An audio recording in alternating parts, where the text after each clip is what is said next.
Hi guys, in this video, I am going to show you how to write article on LinkedIn. So let's get started. The first thing you have to do is open your LinkedIn account. Once it will be opened, now here is the option Write Article. Click on it. Now here you can upload your article from your computer, or you can also create a design here. Now here you can write prompt to generate AI design. You can upload media or also generate AI images. You can also use prompter. Just click on anyone and then click on Generate here. Now it takes some time and generate AI designs according to your prompt.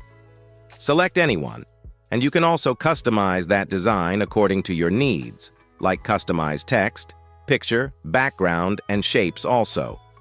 Once you've done all, then tap on Done. Now here add your article title. And below here you can also write about your article. You can also insert at the rate sign to tag people or companies on this article.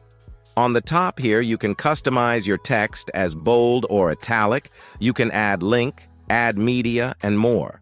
Once you've done all, tap on Next. And then tap on Publish here. And as you can see, my article are successfully published. So it was the primary way by which you can write article on LinkedIn. If you found this video useful, please show your support with a like. Your feedback is invaluable to us, so feel free to share your thoughts and suggestions in the comments section below. We're eager to hear from you.